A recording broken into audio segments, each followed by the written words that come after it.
PD Perjuangan akan mengadakan pertemuan dengan Partai Demokrat untuk melakukan dialog bersama terkait dengan Pilpres 2024. Sekjen PD Perjuangan Hasto Kristianto menyebut hal itu dilakukan sebagai etika politik.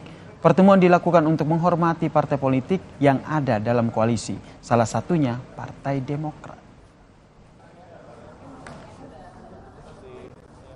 Nanti Mbak Puan Maharani akan bertemu dengan Mas AHY untuk melakukan dialog, tetapi kami menghormati etika politik.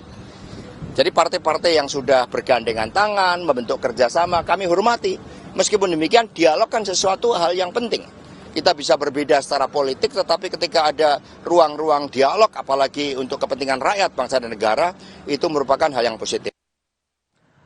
Usai jeda di Kompas Malam, saudara, melalui suara merdu dan kepiawaiannya bermain piano menjadikan Putri Ariana, penyanyi muda asal Bantul, Yogyakarta,